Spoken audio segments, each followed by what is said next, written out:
Bonjour, moi c'est Balthazar, donc je suis ingénieur produit. Merci pour la super introduction Dragon Model.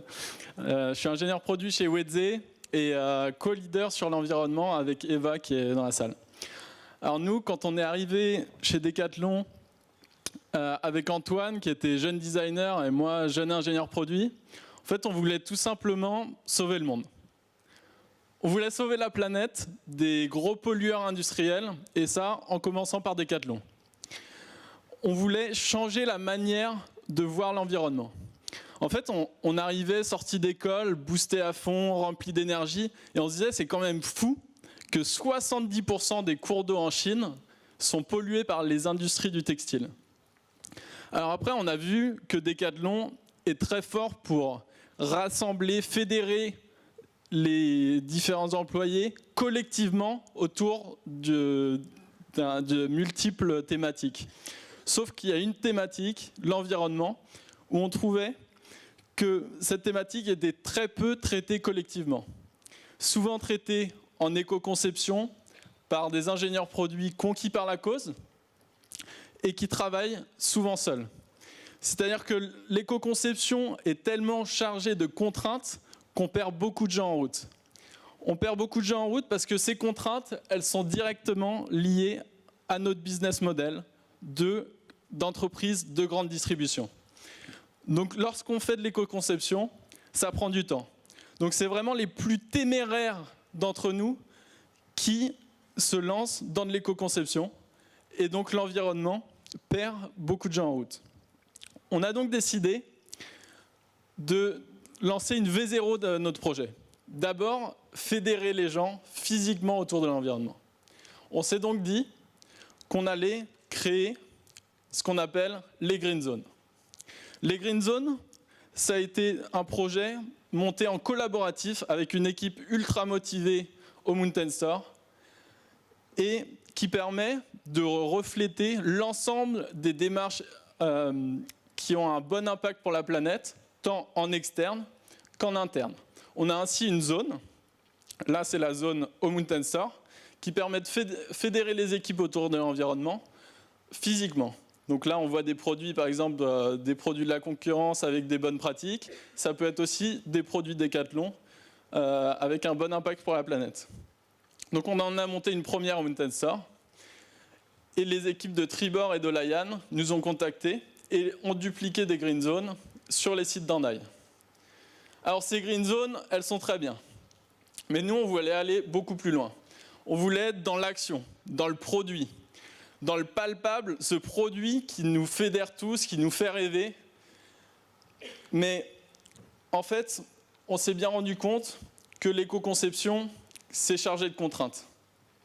Lorsqu'on parle environnement, on nous disait « Non mais l'environnement, c'est trop cher, c'est trop contraignant, c'est difficilement industrialisable, c'est non disponible. » Donc toutes ces contraintes liées à notre business model ne sont pas attrayantes. Donc on a voulu sortir de ce cadre de contraintes. On ne veut plus voir l'environnement comme une contrainte, mais comme une opportunité d'apporter de la valeur à nos produits et à notre entreprise. On ne veut plus voir l'environnement comme une contrainte, mais comme une opportunité d'innover. On ne veut plus voir l'environnement comme une contrainte, mais comme une opportunité de fédérer l'ensemble des métiers de Decathlon autour de projets d'innovation environnementale. On a donc décidé de lancer le projet éco-démonstrateur. Les éco-démonstrateurs, qu'est-ce que c'est? Les éco-démonstrateurs, ce sont en fait des prototypes concept cars qui poussent l'exploration de nouvelles solutions environnementales au maximum. Là, on est vraiment, faites abstraction de l'éco-conception, là, on est vraiment dans l'exploration pure de nouveaux concepts. On sort totalement des contraintes habituelles. On vient fédérer les gens autour de ces projets innovants. En fait, on choisit un produit iconique. Là, on peut prendre l'exemple d'une planche de surf, où on vient pousser le concept et des concepts environnementaux à impact positif pour la planète à leur maximum. On vient, par exemple, sur cette planche, remplacer un noyau qui est habituellement en mousse pétro-sourcée, donc à base de pétrole, par du carton. Alors là, on peut se poser la question, est-ce que c'est vraiment industrialisable? En fait, ce n'est pas du tout la question à se poser. La question à se poser sur les éco-démonstrateurs, c'est plutôt se dire, est-ce qu'on a vraiment, est-on sûr d'avoir poussé l'exploration jusqu'au bout, jusqu'au maximum? Parce que c'est ça, en fait, la réelle force du projet éco-démonstrateur, c'est la faculté à se séparer des contraintes et à fédérer les gens autour de projets inspirants, innovants et fédérateurs en poussant l'exploration au maximum. On vient donc, par exemple, réfléchir sur cette planche de surf à une autre étape de vie du produit. On va se poser la question, comment faire pour que cette planche de surf ne devienne jamais un déchet? On va réfléchir collectivement en rassemblant tous les métiers, que ce soit les vendeurs, les RS, les chefs de produits, les designers. Donc là, on n'est plus du tout dans un contexte d'éco-conception où l'ingénieur produit travaille seul. On vient fédérer l'ensemble des gens parce qu'on a un projet réellement innovant et on fait abstraction de toutes les contraintes. Donc demain, notre idée, c'est que chacun des sports signés vienne choisir un produit iconique et vienne développer son parallèle éco-démonstrateur qui va rassembler l'ensemble des équipes et inspirer les gens autour de problématiques environnementales à impact positif sur notre planète. Pour cela, on a besoin de ressources financières pour monter une équipe pilote qui viendra soutenir les sports signés qui lèveront la main pour lancer leur éco-démonstrateur. On a besoin de vous qui irez choisir. Notre objectif dans 5 ans, c'est que chaque sport signé ait son éco-démonstrateur iconique. Que chaque sport signé ait développé son projet éco-démonstrateur.